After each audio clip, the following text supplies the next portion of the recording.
안녕하세요, 여러분. 즐거운 수요일입니다. 자, 오늘은 코스피와 코스닥 모두 상승으로 마무리가 되었습니다. 코스피는 0.53% 상승으로 마감이 되었고, 코스닥은 플러스 0.73% 상승으로 마감이 되었습니다. 자, 어제는 미국의 다우와 나스닥이 모두 상승으로 마감이 되었습니다. 다우는 플러스 0.40% 상승으로 마감이 되었고, 나스닥 역시 플러스 0.33% 상승으로 마감이 되었습니다. 어제 다우 지수가 이렇게 상승한 이유는 바로 미국의 백신 기대감과 오늘 있을 미국의 경기 부양책 낙관론 때문입니다. 자, 오늘 같은 경우에는 미국의 경기 부양책 협상실 마지막 날입니다. 미국에서 오늘 당연히 추가 경기 부양책이 협상이 잘 될 것으로 예상이 돼서 한국 증시 역시 코스피, 코스닥 모두 상승으로 마무리가 되었습니다. 그런데 분명히 장중에는 미국의 S&P 500과 나스닥 야간 선물이 이렇게 상승 중이었는데 장 마감 이후에 미국의 추가 경기 부양책이 협상이 난항을 겪을 수 있다. 이러한 레포트들이 나오면서 현재 유럽 증시가 모두 하락 중이며 S&P 500과 나스닥 야간 선물 역시 하락 반전이 나왔습니다. 자, 과연 미국의 경기 부양책은 순조롭게 합의가 완료가 될까요? 그리고 미국의 경기 부양책이 합의가 되면 한국 증시는 큰 상승이 나올 수 있을까요? 자, 오늘 이 시간에는 미국의 경기 부양책이 합의가 되었을 때와 불발이 되었을 때를 예측을 해보며 내일 한국 증시의 전망에 대해서 알아보는 시간을 가져보도록 하겠습니다. 자, 지금 시각이 4시 55분입니다. 시간의 단일가 유럽장, 미국장 그리고 야간 선물도 다 끝나지 않았습니다. 그래서 몇 가지는 배제를 해보고 진행해 보도록 하겠습니다. 자, 그럼 먼저 해외 시황과 국내 시황 그리고 오늘의 특징주를 한번 살펴보도록 하겠습니다. 자, 그럼 먼저 해외 시황입니다. 자, 먼저 다우지수입니다. 다우는 어제 플러스 0.40% 상승으로 마감이 되었습니다. 장 초반에는 플러스 1.35%까지 상승을 했는데 장 중후반으로 넘어가니까 다우지수가 많이 밀리더군요. 제가 어제 잠을 안 자고 끝까지 지켜봤는데 보시면은 플러스 1.35%까지 상승했다가 종가는 플러스 0.40%니까 장중에 약 1% 이상 하락을 했다는 뜻이죠. 또 나스닥 역시 마찬가지였습니다. 나스닥도 보시면은 1.34%까지 상승을 했고 종가는 0.33%. 마찬가지로 장중에 1% 가까이 상승을 했다가 1% 가까이 내려갔어요. 그래도 어찌되었건 미국 증시가 상승으로 마감된 거는 우리 증시의 호재였죠. 자, 어제 다우하고 나스닥이 이렇게 상승으로 마감된 이유는 바로 미국의 경기 부양책 모더나 백신 뉴스 때문에 상승을 했습니다. 자, 경기 부양책이 낙관적이다. 어제는 무슨 뉴스가 있었죠? 바로 미국의 경기 부양책 협상 타결 기대감과 모더나 백신 관련 뉴스 때문에 어제 미국 증시가 상승으로 마감이 되었습니다. 자, 그런데 이건 어제 영상에서도 말씀드렸다시피 그냥 여러분 말 바꾸기예요. 미국 증시가 내리잖아요. 그러면은 미국의 경기 부양책이 협상이 지연되고 있다. 오르잖아요. 미국의 경기 부양책 협상이 순조롭게 이루어지고 있다. 이런 식으로 말 바꾸기밖에 되지 않아요. 자, 어제 미국의 뉴스를 다시 한번 살펴볼까요? 자, 어제까지만 해도 미국의 경기 부양책이 난항을 겪고 있다. 그래서 미국 증시가 내렸다. 이렇게 뉴스들이 나왔지만 저는 어제 영상에서도 말씀을 드렸지만 지금은 바이든 게이트와 그리고 우리 럼프형의 지지율만 확인해라. 자, 어제 같은 경우에는 우리 럼프형이 플로리다에서 바이든 후보의 지지율을 역전시켰다. 이런 뉴스가 나왔고 그 원인이 바로 바이든 게이트 때문이었기 때문에 이러한 뉴스가 주목받아서 미국 증시가 내린 걸로 보시면 됩니다. 이렇게 말씀을 드렸죠. 자, 그런데 여러분 오늘이 바로 미국의 추가 경기 부양책 협상 마감일입니다. 자, 그런데 여기 보시면은 펠로시 하원 의장의 인터뷰를 보시면은 오늘 당장 합의를 타결해야 되는 것보다 이건 다음 단계로 가는 조건을 의미한다. 이런 식으로 말도 안 되는 소리를 했는데 이건 그냥 합의를 안 해주겠다. 대놓고 이야기하는 거랑 똑같죠. 자, 그러면은 미국의 S&P 500과 나스닥 야간 선물은 상승 중일까요? 하락 중일까요? 자, 여기 보시면은 우리 장이 개장되었을 때 S&P 500과 나스닥 야간 선물은 이렇게 상승 중이었습니다. 장중에도 미국의 S&P 500과 나스닥 야간 선물은 계속되는 상승이 나왔죠. 그리고 여기 보시면은 장마감 직전까지 S&P 500과 나스닥 야간 선물은 크게 상승 중이라서 한국 증시 같은 경우에는 코스피와 코스닥 모두 종가 고가로 마무리가 되었습니다. 그래서 미국의 경기 부양책이 협상이 잘 안 되더라도 오늘 미국 증시는 상승하겠구나 이렇게 생각하신 분들이 많을 거예요. 하지만 여러분, 방심은 금물입니다. 우리 장이 끝나자마자 S&P 500과 나스닥 야간 선물이 지금 마이너스로 돌변했어요. 그리고 개장된 유럽 증시는 지금 대부분 1% 이상 하락 중인데 자, 지금은 미국의 옵션 만기가 다 끝났지만 여러분이 단순하게 미국의 S&P 500과 나스닥 야간 선물을 보고 그냥 종가 베팅을 때리지 마시기 바랍니다. 물론 저 같은 경우에도 월요일날 실수를 했죠. 자, 월요일날 S&P 500과 나스닥 야간 선물은 우리 장중에 1% 이상 상승을 했어요. 1%. 이건 지금 장 중이지만 장 마감 후에는 나스닥 야간 선물이 1.5%까지 상승을 했거든요. 그래서 저는 다음날 유럽 증시든 미국 증시든 당연히 상승을 할 줄 알았어요. 하지만 유럽 증시하고 미국 증시는 보시다시피 마이너스 1.44% 하락이 나와서 지금 S&P 500 야간 선물만 보고 종가 베팅을 때리는 거는 매우 리스크가 커요. 자, 그리고 모더나 관련 백신 관련 뉴스도 화이자랑 별 다른 게 없습니다. 얼마 전까지만 해도 화이자에서 12월 달까지 백신 개발을 완료시키고 긴급 사용 승인 신청을 할 것이라는 이야기가 나왔죠. 모더나 역시 똑같은 뉴스가 나왔는데 모더나의 주가는 저런 뉴스가 나왔는데도 불구하고 어제 큰 상승은 보이지 않았습니다. 장중에는 플러스 3.02% 상승 중이었으나 종가는 플러스 0.49% 상승으로 마감이 되었습니다. 자, 그런데 여러분은 지금 백신이 빨리 나오기를 원하고 계신가요? 저는 백신이 빨리 나오기보다는 안정성이 검토된 다음에 나왔으면 하는 생각이 듭니다. 자, 여러분 상식적으로 생각해 보세요. 자, 오늘 나온 뉴스죠. 우리나라에서는 독감 백신을 접종한 이후에 사망자가 벌써 4명이나 나왔습니다. 이렇게 독감 백신도 제대로 개발이 안 돼서 독감 백신을 맞고 부작용으로 사망하는 사람이 있는데 여러분들은 미국과 영국에서 만든 코다리19 바이러스 백신을 접종하시겠습니까? 만든 지 1년도 안 된 백신인데 여러분, 일반적으로 백신은 완성하는데 10년 이상이 걸려요. 지금 메르스라던가 혹은 감기도 백신이 제대로 개발이 안 된 상황입니다. 그런데 지금 코다리19 바이러스 백신을 1년 만에 만든다는 거는 정말 모순이죠. 전 세계의 의학자들이 달려들어서 만들면은 백신을 금방 만들 수 있다? 만들 수야 있겠죠. 단지 부작용이 심할 뿐이지. 근데 그 부작용이 이렇게 사망이라던가 혹은 발작 증상이 일어나는 백신이면은 누가 맞겠습니까? 저는 개인적으로 백신이 개발되기보다는 치사율과 사망률이 점점 낮아지고 있는 이런 상황이기 때문에 나중에는 결국 감기처럼 그냥 전 세계에서 그냥 감기처럼 생각하고 살아갑시다 하고 그냥 벚꽃 엔딩처럼 끝날 것 같습니다. 이건 뭐 제가 말한 게 아니라 미국의 대통령 우리 럼프 형이 페이스북과 트위터, 인스타에다가 이 바이러스는 감기보다 덜 치명적이다. 이렇게 실제로도 발언한 말이었죠.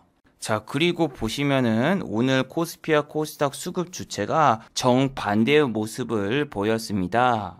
코스피는 외국인과 기관이 양 매수가 들어왔고 코스닥 같은 경우에는 개인 홀로 고공분투를 모습을 보일 수 있습니다. 자, 오늘 코스피 같은 경우에는 외국인의 소량 매수, 이거는 5억밖에 안 되죠. 개인은 코스피에서 1200억 정도를 매도했고 기관은 1100억 원을 매수했죠. 자, 그리고 오늘 같은 경우에는 삼성전자하고 하이닉스가 상승하지 못했고 코스피를 보시면은 오른 종목과 내린 종목이 확 차이가 나죠. 어제는 지수가 상승을 했어도 상승과 하락 종목이 전혀 반대였습니다. 오늘은 상승 종목이 668 종목, 하락이 183 종목. 코스닥 같은 경우에는 상승 종목이 864 종목, 하락 종목이 400 종목이었는데 어제는 지수가 이렇게 상승했는데도 불구하고 상승과 하락 종목이 정반대가 됐죠. 하락 종목이 훨씬 더 많았는데 지수만 상승했죠. 어제는 내린 종목이 많았는데도 지수가 이렇게 상승한 건 삼성전자가 어제 6만 원을 돌파하며 크게 상승해서죠. 자, 오늘은 보시면은 시가총액 상위주인 삼성전자는 하락을 했지만 나머지 종목들이 오히려 좋은 모습을 보여주면서 코스피, 코스닥 모두 상승으로 마무리가 되었습니다. 어제 영상의 핵심 포인트가 뭐였죠? 바로 SK 하이닉스, 인텔 낸드 사업 인수는 악재다. 왜? 10조 원 이상 들여서 인텔 낸드 사업을 인수하는 거는 조금 무리수였거든요. SK 하이닉스 같은 경우에는 낸드 사업을 확장시키고 지금 현재 낸드 사업이 적자가 나고 있기 때문에 인텔의 낸드 사업부를 인수해서 그 효과를 극대화시킬 것이다. 이렇게 인터뷰를 하였습니다. 인텔 같은 경우에는 낸드 사업에서 차지하는 비중이 전 세계에서 2위이기 때문에 하이닉스가 인텔의 낸드 사업부를 인수하게 되면은 낸드 사업 전 세계 2위를 차지할 수 있기 때문에 그 시너지 효과를 누리기 위해서 최태원 회장이 인텔의 낸드 사업부를 인수했죠. 자, 어제 말했던 대로 SK 하이닉스는 오늘 마이너스 1.64% 하락으로 마감이 되었습니다. 외국인 투자자의 매도 공세가 이어졌고 단타 전문인 금융투자가 잠깐 들어왔습니다. 자, 어제 이 영상에서 현대차를 이야기하면서 금융투자의 매수 습성에 대해서 말씀드렸죠. 어제 영상의 17분대를 자세히 살펴보시면은 현대차와 그리고 금융투자의 매수 습성에 대해서 말씀드렸는데 이 금융투자는 철저하게 단타 전문입니다. 옵션 만기일 때도 잠깐 금융투자가 매수가 세게 들어왔던 적이 있는데 얘네들은 선물을 위해서 현물을 잠깐 매수하고 선물 옵션 동시 만기일이나 옵션 만기일이 끝나면은 현물 매수했던 물량을 전부 패대기 치고 잠깐 단타 치고 나가는 그런 습성이 있습니다. 그리고 여러분이 지금 빅히트를 보시면 아시다시피 빅히트는 상장 이후 단 한 번도 상승을 못했어요. 그런데 연기금이 500억 원이 아니라 지금은 600억 가까이 매수를 했는데 이거 지금 매수하면 뭐합니까? 주가는 매일 내리고 다른 기관에서 전부 다 던지고 있는데 지금 한 기관에서 집중적으로 매집을 하고 있다. 설마 기관에서 손실 보고 매도하겠어? 손실 보기 싫으니까 주가를 위로 끌어올리겠지. 지금은 공매도도 안 되니까 밑으로 내리면은 탈출할 수 있는 방법이 주가를 끌어올리지 않으면 안 되잖아. 이렇게 단순하게 생각하시는 분들도 있는데 주식은 그렇게 쉬운 게 아닙니다. 기관은 주식을 대여해 줄 수도 있고 대차라던가 공매도를 칠 수도 있습니다. 지금 공매도가 안 된다고 생각하시는 분들은 시장 조성자는 공매도가 되기 때문에 빅히트도 보세요. 상장한 지 지금 5일밖에 안 됐는데 공매도가 조금씩 이렇게 쳐져 있죠.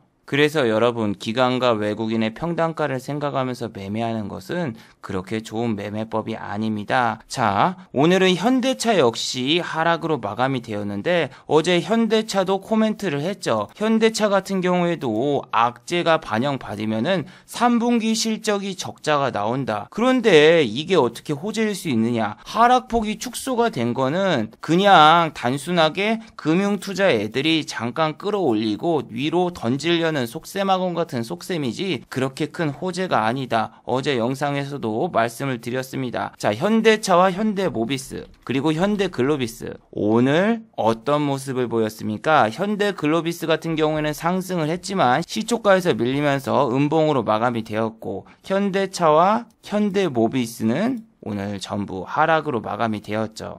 여러분들이 이렇게 기술적인 반등에 나오는 거에 의미를 두지 마세요. 일주일 연속으로 현대차가 크게 하락을 하니까 이런 데서 기관 애들이 잠깐 단타 치려고 끌어올린 거지, 이렇게 한 다음에 조금씩 빼면서 그냥 쭉 빠져버리면은 더 이상 위로 올라갈 수 있는 모멘텀이 없어요. 지금 LG화학도 말씀드렸잖아요. 여기서 배터리 관련 사업부를 분리한다라고 말을 하고 잠깐 기관이 들어와서 여기서 매수세가 나오니까 다음날 개인분들이 따라 붙었고 쫙 빼버리면서 더 저점을 만들었죠. 물론 여기서도 반등이 쫙 나왔는데 코스피 지수가 2400에 올라가면서 지수발로 상승을 했습니다. 지수가 내리자 지난 저점을 깨버리면서 더 밑으로 내려가고 있는 상황이 현재죠. 자, 기관이라던가 외국인의 매수세를 믿으면 안 되는 게 악재 뉴스가 있거나 혹은 추가 상장, 전환사채 물량이 나올 때 잠깐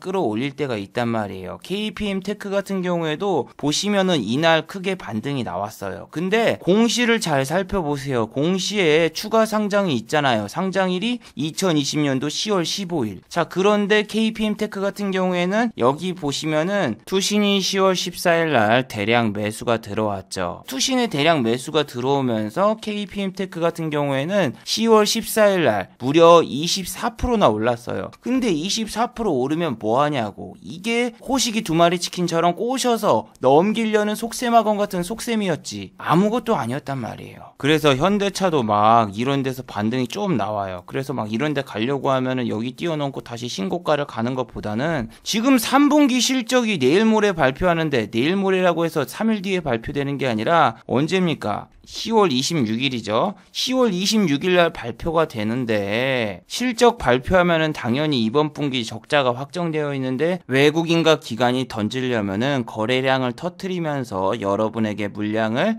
떠넘겨요. 그렇기 때문에 잠깐 기술적인 반등이 나오면서 계단식 하락이 나올 수 있습니다. 현대차 같은 경우에는 최근에 많이 올라왔고 연봉으로 보셔도 지금 보시면은 지난번 고점을 뛰어넘었고 여기서 빠지면 어디까지 빠질지 모르는 상황이 놓여 있습니다. 물론 이번에 현대글로비스 지배구조 개편으로 인해서 두 회사가 합병이 된다면은 주가가 상승할 수 있는 여력이 있는데 그것도 삼성물산과 제일모직 합병처럼 잠깐 큰 이슈만 보이고 이슈가 끝나면은 하락 내지 횡보가 나오지 않을까 이런 생각을 가져봅니다.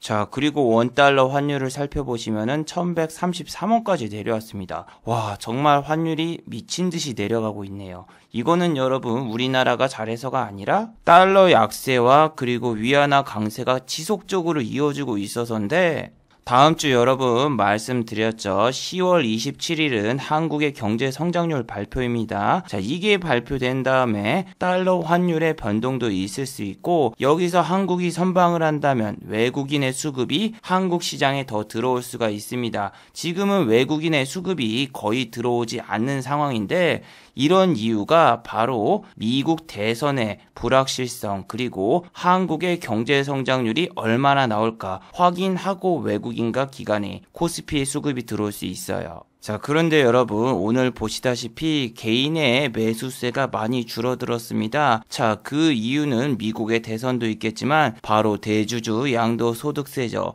자, 대주주 양도소득세 3억이 얼마 전에는 가족 합산을 폐지한다라는 이야기도 있었지만 다시 원점으로 돌아왔습니다. 자, 이게 무슨 얘긴가 기사를 한번 잘 읽어보도록 하죠. 자, 이거는 오늘 나온 따끈따끈한 기사인데 청와대에서는 대주주 요건, 가족 합산이라던가 그런 거에 대해서는 전혀 바뀐 게 없고 사실과 다르다라고 오늘 공식적으로 이야기가 나왔습니다. 자, 그런데 이런 기사도 있죠. 대주주 10억 유지, 가족 합산 폐지, 법 개정안 발의. 이것만 보면은 방금 나온 기사랑 전혀 상반되는데 하면서 고개를 갸웃하시는 분도 분명히 있을 겁니다. 하지만 이 기사를 자세히 살펴보세요. 이건 지금 국민의힘 야당에서 법 개정안을 그냥 발의해 본 것 뿐입니다. 이건 개인적으로 그냥 야당의 지지율을 조금이라도 높여보려는 행위 중 하나라고밖에 생각되지 않아요. 그래서 보시면은 개인이 코스피가 조금만 오르면은 차익 실현을 하는 모습을 보이고 있는데 이게 지금 코스피든 코스닥이든 다음 고점을 뚫고 올라가려면은 뭔가 상승 원동력이 있어야 되는데 그런 게 부재 중이라는 게 지금 증시에서 상당히 아쉽습니다. 자, 오늘 같은 경우 여러분 어떤 종목을 보셨나요? 저는 분명히 계속 말씀드리는 게 저는 반도체 종목들이 상당히 저평가를 받고 있고 실적 발표가 나오면은 괜찮을 것 같아서 반도체 관련주를 유심히 보고 있다. 이렇게 말씀을 드렸죠. 자세한 소식은 이 영상과 이 영상을 참고해 주시면 되는데 저는 반도체 섹터 중에서 특히 디스플레이를 유심히 보고 있다. 여러분께 말씀드렸어요. 내일 LG 디스플레이는 실적 발표가 있습니다. 실적 발표가 있어서 그런지 오늘 결국 플러스로 전환해서 마감이 되었고 디스플레이 쪽이 오늘 상당히 좋았어요.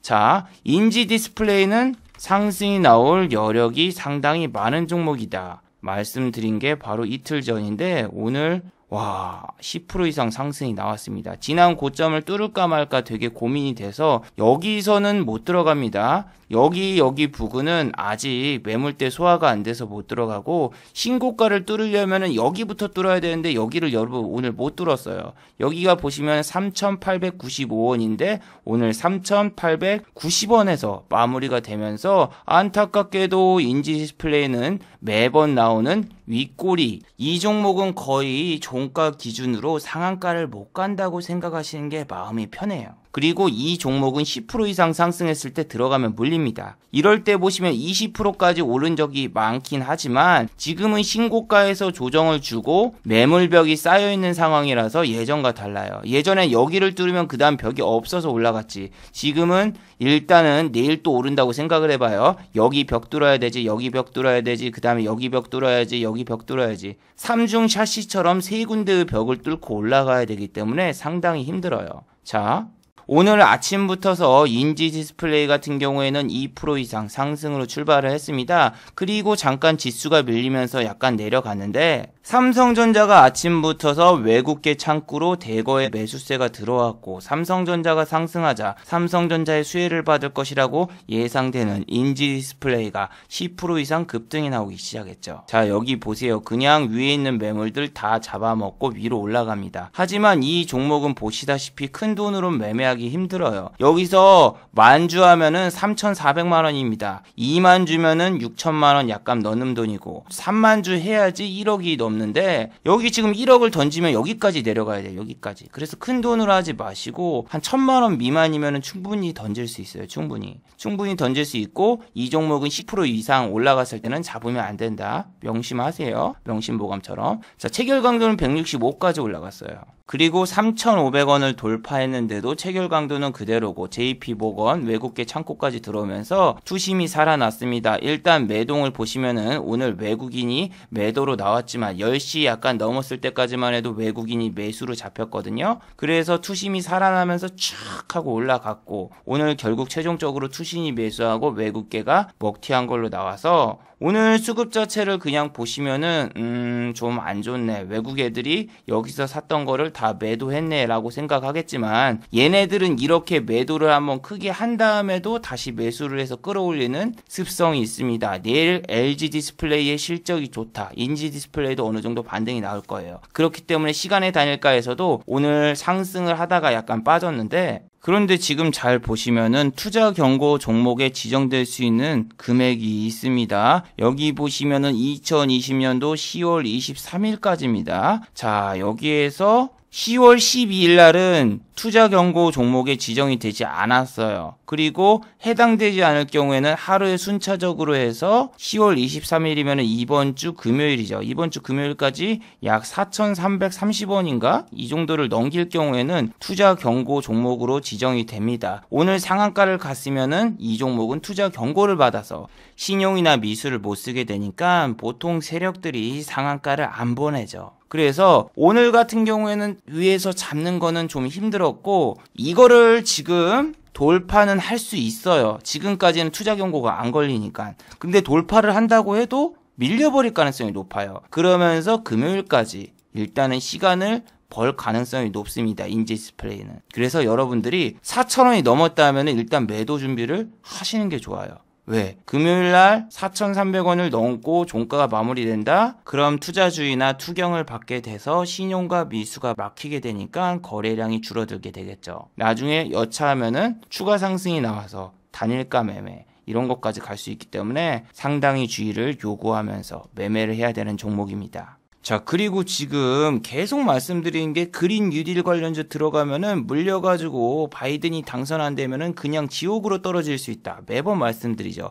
동국 SNC 어제는 분명히 좋았습니다. 자, 여기 보시면 어제 같은 장에도 플러스 4.04% 상승으로 마무리가 되었죠. 근데 오늘 같은 경우에는 아침부터서 이렇게 그냥 쭉 빠지면서 메릴 린치의 매도가 나오더군요. 어제 매수 창구 중 메릴 린치가 대거 매수하길래 이 자식들 아침부터 던지는 거 아니야? 이렇게 생각을 했는데 정말이더군요. 갭 띄워놓자마자 아침에 촥 던지면서 종가는 오늘 어떻게 됐죠? 마이너스 2.18% 하락. 어제 매수 주체는 개인밖에 없었고 오늘 같은 경우에는 외국인이 샀던 물량을 한꺼번에 다 던지면서 결국에는 개인만 순 매수가 잡혔습니다. 자, 오늘 같은 경우 미국에서 만약에 에너지 관련주가 내리거나 혹은 다우와 나스닥이 밀리면은 조 바이든 관련주인 동국 SNC라던가 신성 ENG 그리고 후성 이런 그린 뉴딜 관련주가 다 밀릴 수가 있어요.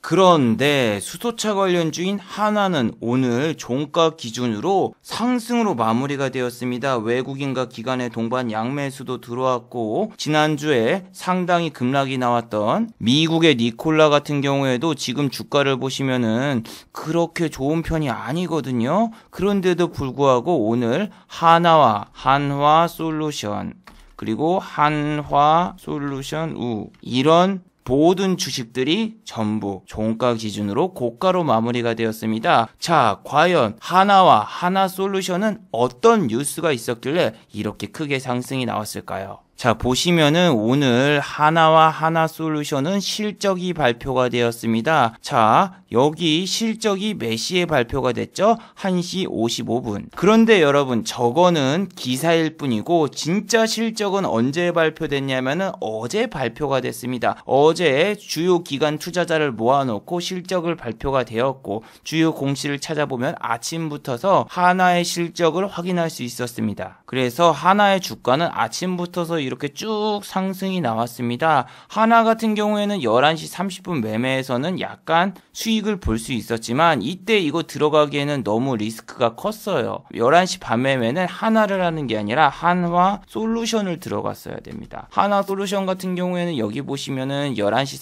30분 정도에 이렇게 내려왔거든요. 이런 데서 잡아가지고 이런 데서 파는 매매법이 오늘은 잘 통하는 종목이었죠. 일단은 외국인과 기관의 수급이 양매수가 들어왔고 11시 반 이전에 수급을 확인해 보시면은 양매수가 계속 잡혀 있었기 때문에 오늘 하나 솔루션을 공략할 수 있었지만 하나 같은 경우에는 11시 반 매매는 공략하기 힘들었던 그런 상황입니다. 이게 보통 보시면은 하나 같은 경우에는 펌핑이 별로 잘 안 나와요. 하나 솔루션은 이쪽에서 다시 상승해서 지난번 고점을 뚫을 수도 있어요. 하지만 하나 같은 경우에는 지배 구조에 문제가 있습니다. 지금 자식에게 경영권 승계 문제가 있기 때문에 억지로 주가를 끌어내리는 그런 개떡 같은 습성이 있습니다. 18거래일 연속으로 한 번도 상승하지 않고 계속 내렸어요. 이건 저평가가 아니라 그냥 주가가 쓰레기란 얘기죠. 자, 그런 것 때문에 지금 같은 경우에도 주가가 일주일 넘게 상승을 하고 일주일 연속으로 빼버리기 때문에 개인 투자자분들이 질려서 던져요. 질려서. 이런 거 다시 쭉쭉쭉 올라가봤자 세워라 내어라 시간 소비가 너무 크게 될 가능성이 높습니다. 자, 이 주식은 역사적으로 보시면은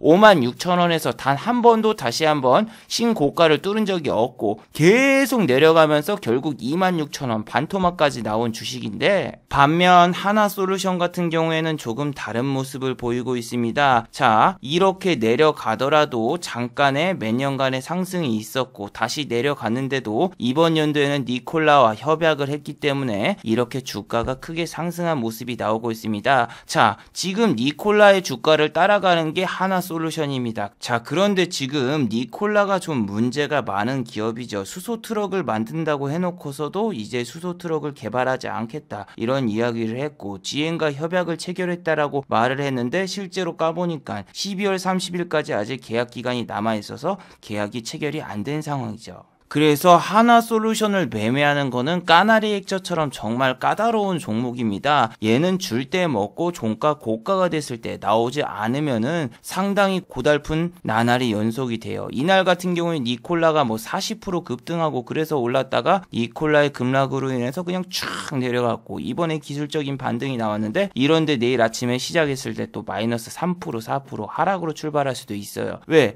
요즘 이런 게 잘 나오는 패턴이니까. 자, 코다코 같은 경우에 보세요. 오늘 시작부터서 마이너스 3.21%로 출발을 했습니다. 자, 어제 몇 프로나 상승을 했죠? 21.63%까지 상승을 했고 종가는 14.29% 상승해서 양봉 종배를 때렸으면은 오늘 마이너스 7.14% 하락으로 마감됐기 때문에 마이너스 7% 이상 손실을 보신 분들이 많은데, 기술적인 반등 자리에서 크게 양봉이 나오고 그 자리에서 양봉 종가 베팅을 때리면은 다음날 시작하자마자 급락이 나오는 경우가 현재 가장 많이 유행하는 트렌드 중 하나인데, 자, 휴네시온의 차트를 보면서 한번 설명해 드릴게요. 마치 이런 거죠. 이런 데서 최저점까지 내려갔다가 다시 어느 정도 반등이 나왔어요. 그리고 이런 데서 횡보를 하면은 6,000원을 뚫겠구나 하고 이런 데서 들어가시는 분들이 많습니다. 이게 보시면은 여러분이 좋아하는 선이 있잖아요. 이 황금선 21선 위에서 종가가 마무리가 되니까 여기서 세력들이 다 털고 올렸구나 생각하고 들어가니까 다음날 급락.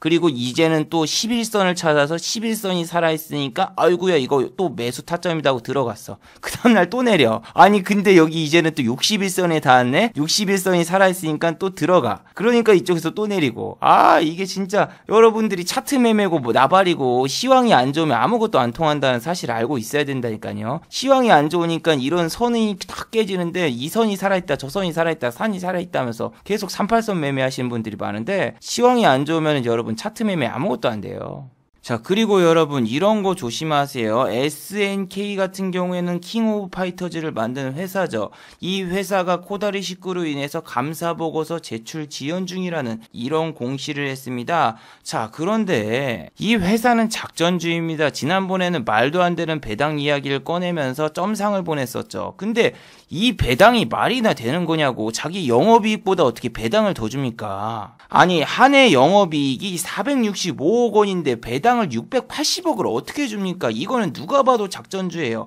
그리고 지금 감사보고서가 지연이 될 거라고 얘기하는 거는 이런 거 작업치고 여러분 도망가 버리면은 여러분 그냥 끝장날 수 있습니다. 뭐 재무제표를 보시면은 SNK 같은 경우에는 적자도 없고 재무구조가 탄탄한 회사인데요 라고 말하시는 분도 있을 겁니다. 자, 그러면은 여기 회사의 재무제표는 어떤가요? 분명히 1년을 빼고는 나머지 재무구조가 나쁘지 않은 모습을 보여주죠. 2017년도 12월에는 잠깐 적자가 났지만 2018년도하고 2016년도에 적자가 안 났으니까 이 회사는 상장 폐지가 될 일이 없겠구나 생각하시겠지만 이 회사는 이미 상장 폐지가 된 회사입니다. 차이나그레이트예요.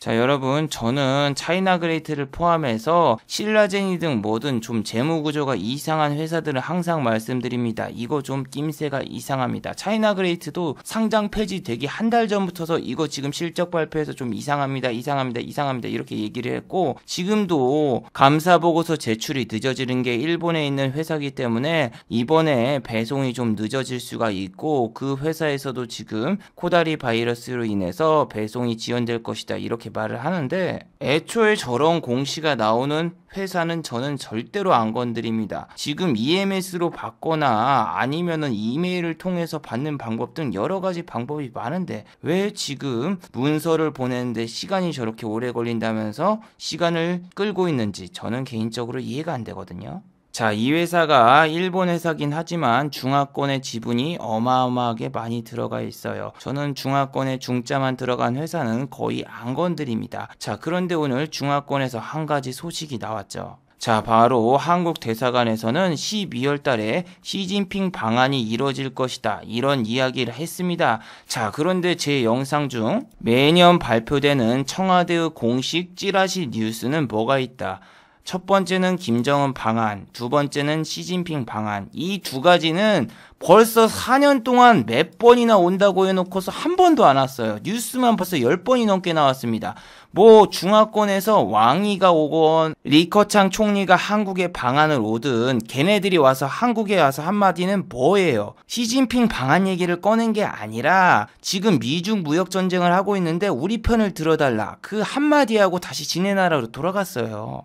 그래서 오늘 한국 화장품이라던가 이런 종목도 옛날 같으면 상한가를 갔겠죠. 하지만 이제는 임금님기는 당나귀기, 양치기 소년처럼 보시면은 2.70%밖에 안 올랐습니다. 이제는 반등 안 나와요. 코리아나 이런 종목도 오늘 아침에 잠깐 반짝 상승하고 떨어지고 토니모리 이 종목 같은 경우에도 오늘 1%밖에 상승 안 한 것처럼 이제는 여러분 사람들이 다 눈가 있고 귀가 있고 코가 있고 그렇습니다. 안 속아요 안 속아. 12월 달에 이거 지금 어떻게 옵니까? 어떻게 와. 그래서 여러분 지금은 뉴스가 떠도 안 가는 종목들도 너무나 많고 저런 뉴스도 전혀 안 먹혀요. 파워넷 같은 경우에도 보시면은 장 초반에는 강세를 보였고 지금 전국 초등학교, 중학교, 고등학교에 와이파이를 구축한다 뭐 한다 하면서 아침에 뉴스 하나 빵 띄우고 종가는 마이너스 0.39%로 마감되었죠. 장중에 7.20%가 상승을 했지만 이 종목 같은 경우에는 추가 상장 물량이라던가 여러 가지 안 좋은 뉴스가 많아요. 자 보시면은 좋은 뉴스가 나올 때마다 추가 상장 뉴스가 있습니다. 지금 이게 몇 번째입니까? 거의 일주일에 한 번씩 추가 상장이 나옵니다. 그래서 이 종목은 뉴스가 떴을 때 가장 조심해야 되고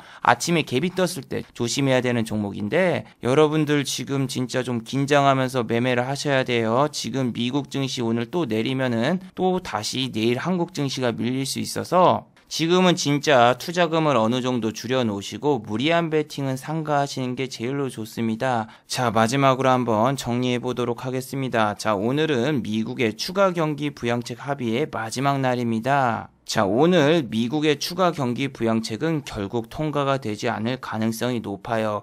이미 시장에서는 이 사실을 알고 있기 때문에 미국 증시나 세계 증시는 그렇게 크게 하락하지 않을 가능성이 높습니다. 하락해봤자 1.5에서 뭐 2% 이내로 하락하지 지난번처럼 뭐 3% 4% 급락이 나올 만한 뉴스는 아니에요. 어차피 이거는 대선 후에 합의가 될 거라고 모두 다 알고 있는 사실이니까. 자, 두 번째입니다. 시진핑 방한 뉴스는 이번에도 믿지 않는 게 좋습니다. 시진핑이 올해 12월 달에 방한을 할 것이라고 한국 대사관 측에서 발표를 했지만 벌써 4년째입니다. 4년 동안 청와대라던가 여러 가지 기관을 통해서 10번이나 넘게 이 사실을 공식적으로 발표했고 리커창 총리라던가 왕이가 한국에 방한해서 시진핑 방한 논의는 이루어지지 않았고 실제로 한한령 해제도 되지 않은 상황이기 때문에 이러한 뉴스에 여러분들이 너무 현혹되지 마시길 바랍니다. 자, 유튜브 광고도 끝까지 시청해주시면 정말로 고맙겠고 좋아요와 구독하기도 많이 눌러주시면 정말로 감사하겠습니다. 아, 그리고 또 어제 생방송 전에 후원을 해주신 정말 고마운 분들이 계셨네요. 네, 제 유튜브 채널에서 김천재 후원하기 버튼을 누르시면 저를 후원해 주실 수 있는데 안치호님 후원 5,000원 정말 감사드립니다. 자, 다들 수고하셨고 즐거운 평일 되시기 바랍니다. 다들 수고하셨습니다.